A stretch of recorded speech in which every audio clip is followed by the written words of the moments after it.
મહત્વના સમાચાર ગાંધીનગરના નવા મેયરનું નામ જાહેર કરવામાં આવ્યું હતું। 4 મહિલાઓના નામ ચર્ચામાં હતા। તેવામાં ગાંધીનગરના મેયરનું નામ જાહેર કરવામાં આવ્યું છે। ગાંધીનગર મહાનગરપાલિકાને નવા મેયર બન્યા છે। મીરાબેન પટેલ બન્યા છે ગાંધીનગરના નવા મેયર। આ વખતે મહિલા અને સાથે સાથે જનરલ સીટ અનામત હતી, જેના કારણે 4 નામ ચર્ચામાં હતા। તેવામાં મીરાબેન પટેલ ગાંધીનગરના નવા મેયર બન્યા છે। તો ગાંધીનગર મહાનગરપાલિકાને ગાંધીનગરવાસીઓને નવા મેયર મળ્યા છે। મીરાબેન પટેલ બન્યા છે ગાંધીનગરના નવા મેયર।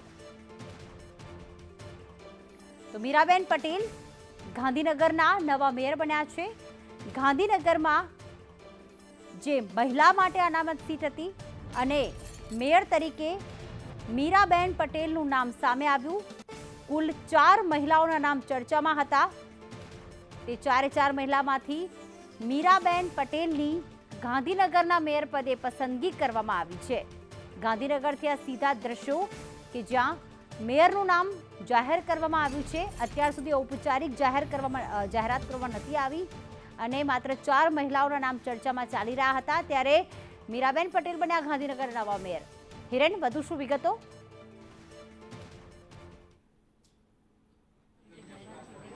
જી હિરેન, શું માહિતી સામે આવી રહી છે? ગાંધીનગરના નવા મેયર બન્યા છે મીરાબેન પટેલ। કોના નામ ચર્ચામાં હતા? હાલમાં શું વિગતો સામે આવી રહી છે?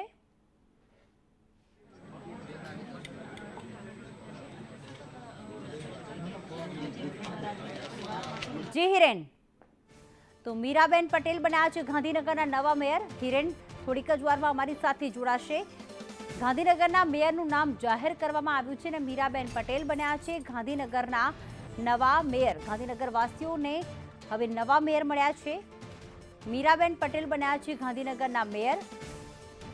આપ જોઈ રહ્યા છો સીધા જ ગાંધીનગર મહાનગરપાલિકાના દ્રશ્યો કે જ્યાં મેયરના નામની જાહેરાત કરવામાં આવી છે અને મીરાબેન પટેલ જે છે તે મેયર બન્યા છે।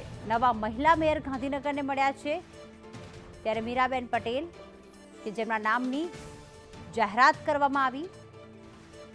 આગામી 2.5 વર્ષ માટે મહિલા અને જનરલ કેટેગરી માટે આ સીટ અનામત અને મીરાબેન પટેલ ગાંધીનગરના નવા મેયર બન્યા છે।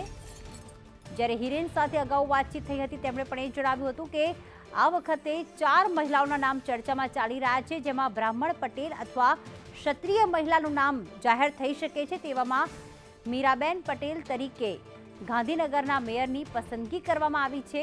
મીરાબેન પટેલ કે જે ગુજરાતનું પાટનગર ગણાય છે ગાંધીનગર મહાનગરપાલિકા, તેની જવાબદારી હવે મીરાબેન પટેલની રહેશે। તેના વિકાસની જવાબદારી, શુદ્ધ પાણી આપવાની જવાબદારી, રોડ રસ્તાની જવાબદારી આ મહિલા મેયરને મળી છે અને મીરાબેન પટેલના નામની જાહેરાત કરવામાં આવી।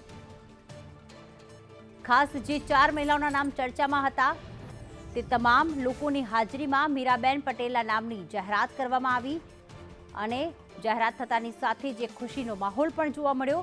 તમામ શુભેચ્છાઓ આપવામાં આવી રહી છે મીરાબેન પટેલને અને તેઓ મેયર બનતા તેમનો ચાર્જ પણ સંભાળશે।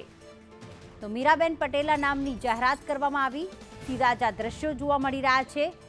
ગાંધીનગરને નવા મેયર, મહિલા મેયર તરીકે મળ્યા છે મીરાબેન પટેલ। હિરેન, શું વિગતો સામે આવી રહી છે? કોના નામ ચર્ચામાં હતા? નામો જે ચર્ચામાં હતા એનાથી બિલકુલ અલગ નામ વોર્ડ નંબર 10ના કાઉન્સિલર જે છે મીરાબેન પટેલ, એમનું નામ જે છે તે જાહેર કરવામાં આવ્યું છે અને આગામી 2.5 વર્ષ માટે મેયર તરીકે મીરાબેન પટેલ છે એમની જાહેરાત કરવામાં આવી છે। કુડાસણ વિસ્તારમાંથી આ બેન છે તે આવી રહ્યા છે અને રાયસણ વિસ્તારમાંથી છે અને લગભગ 8,635 મતથી એવો એ વખતે ચૂંટણી જીત્યા હતા।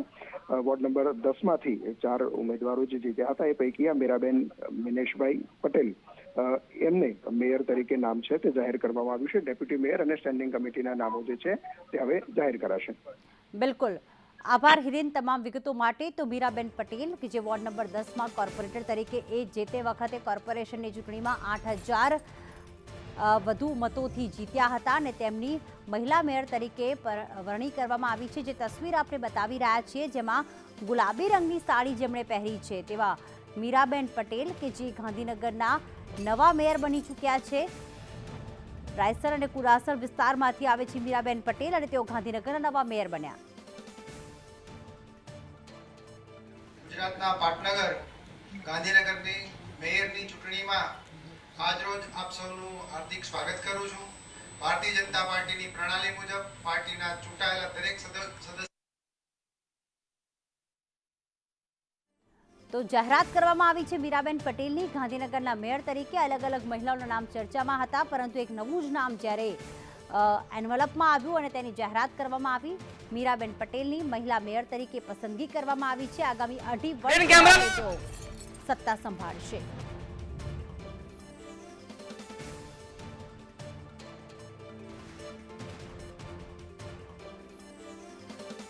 તો ખાસ તેમના નામની જાહેરાત થતાં જ તેમના જે ખુરશી હતી તેના પરથી તે ઉઠી ગયા હતા અને આભાર વ્યક્ત કર્યો હતો અને ખાસ એક ખુશી પણ વ્યક્ત કરી.